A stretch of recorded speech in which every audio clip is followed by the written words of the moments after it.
Sudah mengerti atau belum? Sudah, Pak. Ayo, siapa dari kalian yang ingin menjelaskan tentang biografi dari Sunan Muria? Silakan maju ke depan ya. Saya, Pak. Silahkan maju.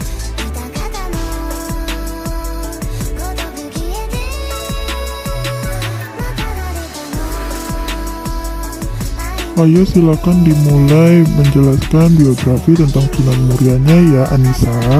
Atau Raden Umar Said, putra Utsman Haji atau Sunan Mandalika bin Ali Al-Mu'tadak, diperkirakan lahir pada tahun 1450-an Masehi. Ayahnya merupakan saudara kandung Sunan Ampel dari ayahnya Syekh Ibrahim Asma-Kandi. Ibunya bernama Dwi Sarifah.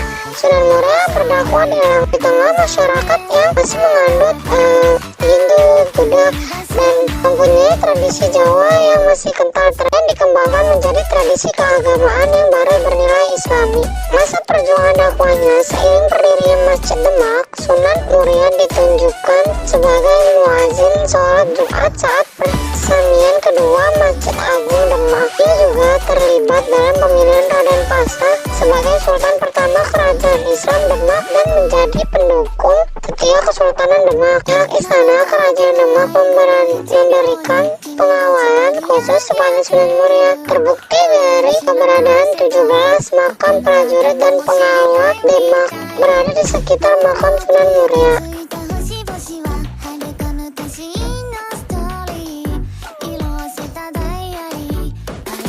Terima kasih sudah menjelaskan tentang biografi Sunan Muria. Silakan duduk ya.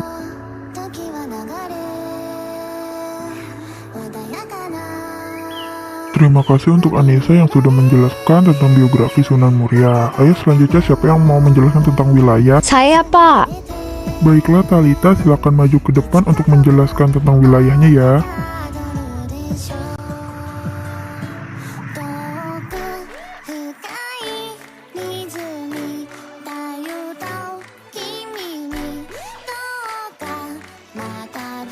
Wilayah atau daerah dakwah Sunan Muria. Daerah-daerah yang menjadi sasaran dakwah Sunan Muria merupakan daerah pertanian yang terpencil dan jauh dari keramaian kota. Dalam perjalanannya, Sunan Muria memilih lokasi yaitu bukit di utara Kudus yang sekarang dikenal dengan Gunung Muria. Gunung Muria berada di pantai utara Jawa Tengah atau di sebelah timur laut dari kota Semarang. Wilayah Gunung Muria masuk ke dalam wilayah di Kabupaten Kudus, Kabupaten Jepara, dan Kabupaten Pati. Saat ini wilayah dakwah Sunan Muria masuk dalam wilayah Desa Colo, Kecamatan Balai, Kudus, Jawa Tengah. Sunan Muria juga menyebarkan Islam sampai ke daerah Jepara, Pati, Tayu, Juwana, sekitar Kudus, dan di lereng Gunung Muria. Alhamdulillah, terima kasih untuk Talita sudah menjelaskan tentang wilayah dakwah dari Sunan Muria. Semoga teman-temanmu mengerti ya.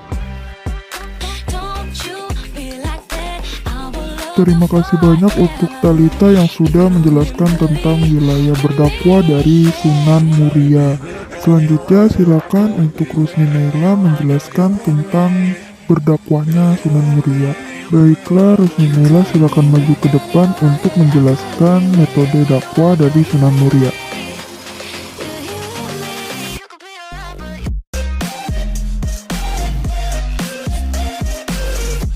Baiklah Rusni, silakan ya menjelaskan tentang metode dakwah dari Sunan Muria. Silakan. Berdirinya saya di sini untuk menjelaskan tentang metode berdakwah Sunan Muria. Yang pertama, menitik beratkan rakyat jelata. Dalam menyebarkan agama Islam, Sunan Muria lebih memusatkan pada rakyat jelata dan bukan kaum bangsawan. Beliau lebih senang mengasingkan diri bersama rakyat jelata dibandingkan tinggal di pusat kerajaan Demak. Metode dakwah beliau sering disebut dengan topong nyeli, yang berarti menghanyutkan diri di dalam masyarakat. Sementara itu, agar bisa berbaur dengan masyarakat sekitar pegunungan tersebut, beliau kerap memberikan keterampilan untuk para pelaut, nelayan, pedagang, dan rakyat jelata. Beliau bisa mengumpulkan mereka di notabene adalah pekerjaan yang sangat sulit untuk meluangkan waktu belajar agama. Jadi, dengan memberikan keterampilan, Sunan Muria juga dapat dengan mudah menyampaikan ajaran Islam kepada mereka. Yang kedua adalah mempertahankan kesenian gamelan dan wayang. Sunan Muria juga tetap mempertahankan alat musik daerah seperti gamelan dan kesenian wayang untuk media dakwahnya. Beliau tidak mengubah budaya yang ada, namun memasukkan ajaran-ajaran Islam di dalamnya.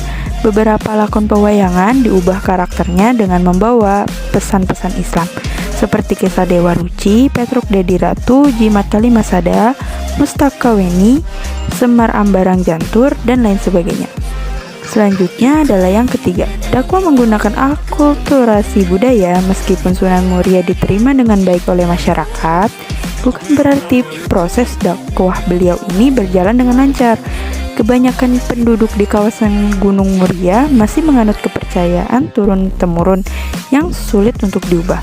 Sunan Muria menggunakan metode dakwah bil hikmah, yaitu dengan cara-cara bijaksana dan tidak memaksa.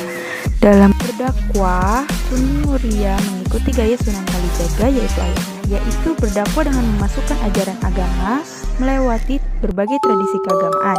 Misal, tradisi kenduri yaitu membaca zikir, tahlil, dan doa bagi orang muslim yang sudah meninggal di hari ketiga atau nalung dina, hari ke-40 atau matang puluh, hari ke-100 atau nyatus, sampai hari ke-1000 atau nyewu. Tidak diharamkannya. Ia menggantikan tradisi bakar kemenyan, membaca mantra dengan bacaan doa, sholawat, dan sedekah. Yang terakhir ada menciptakan beberapa tembang Jawa. Sunan Muria juga menciptakan beberapa lagu atau tembang macapat Jawa yang berisi tentang ajaran Islam. Beberapa karyanya yang terkenal yaitu Tembang Sinom dan Kinanti. Melalui tembang, masyarakat akan dengan mudah menerimanya serta mampu mengingat ajaran Islam yang terkandung di dalamnya untuk bisa diterapkan dalam kehidupan sehari-hari. Terima kasih Rusni sudah menjelaskan tentang metode dakwahnya Sunan Muria. Silakan Gania maju. Baik, Pak.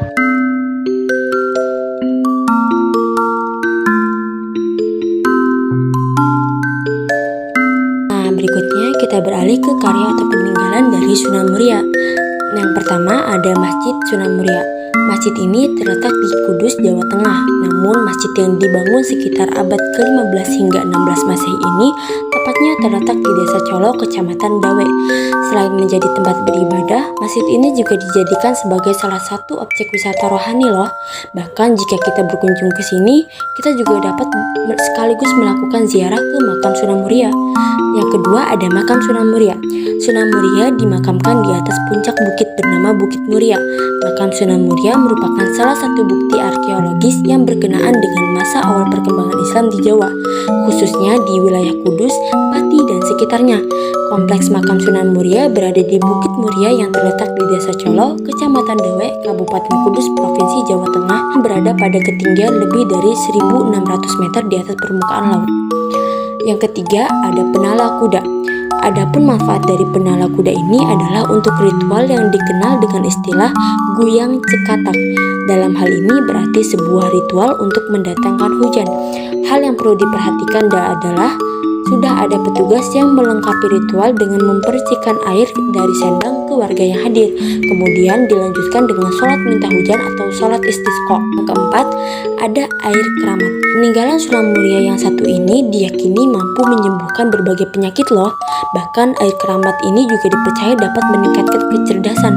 Masaru Emoto, seorang ilmuwan asal Jepang, pernah mencoba meneliti air tersebut. Yang mengejutkan, hasilnya menunjukkan bahwa air keramat itu dapat mentransformasi positif thinking dalam tubuh yang pada akhirnya mampu memperangi penyakit. Yang kelima ada tembang Jawa. Sama seperti Sunan Kudus yang memiliki tembang berisi percintaan, maka Sunan Muria pun juga memiliki tembang yang berbahasa Jawa. Karya Sunan Muria ini terdiri dari dua, yaitu tembang Kinanti dan Sinom. Tembang Kinanti menceritakan tentang bimbingan dan kasih sayang orang tua kepada anaknya, sedangkan tembang Sinom menceritakan tentang kehidupan masa remaja. Di dalamnya berisi nasihat-nasihat untuk anak-anak remaja seperti kita. Yang keenam ada pakis haji. Tumbuhan berbiji terbuka ini juga dikenal dengan nama sikas. Tanaman karomah ini dipercaya mampu mengusir hama tanaman loh, misalnya seperti tikus. Oleh karena itu, berkat manfaatnya tersebut, Sunan Muria akhirnya tidak lagi menggunakan insektisida untuk membunuh serangga. Namun ia lebih memilih menggunakan pohon ini sebagai jalan terbaik untuk mengusir tikus. Yang ketujuh ada buah parijato. Buah parijato ini mengandung antioksidan dan beta karoten yang menyebabkan buah ini termasuk dalam tanaman karomah peninggalan Sunan Muria yang banyak diburu oleh wanita hamil. Dalam hal ini khususnya para wanita di Colo. Hal tersebut tentu saja karena mereka percaya bahwa buah ini berkhasiat untuk menjaga janin. Pada kenyataannya, tanaman ini juga yang kadang disebut parijata ini memang dapat meningkatkan kesuburan kehamilan. Nah, yang terakhir ada pohon keramat. Peninggalan Sunan Muria yang lainnya adalah pohon kayu adem jati keramat yang populer disebut dengan pohon keramat. Pada awalnya kayu tersebut telah menghilang, tapi anehnya tiba-tiba muncul lagi tepat di tahun 1945, tahun paling bersejarah bagi Indonesia. Namun pohon keramat tersebut bukan hanya satu-satunya, melainkan ada juga pohon jati keramat Masin. Peninggalan berupa pohon keramat ini bercerita tentang percintaan, yaitu kisah cinta Putri Sunan Muria yang dinikahkan dengan muridnya sendiri. Hal menakjubkan lainnya adalah bahwa pohon tersebut ternyata masih ada hingga saat ini loh. Dalam artian masih hidup dan masih selalu dilestarikan.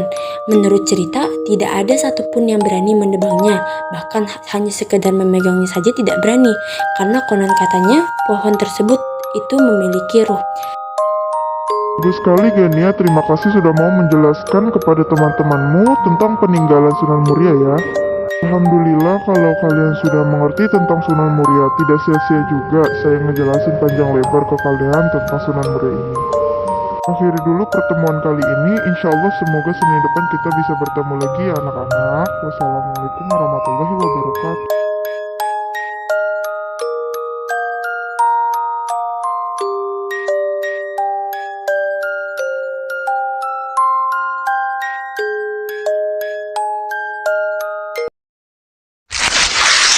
Thank you.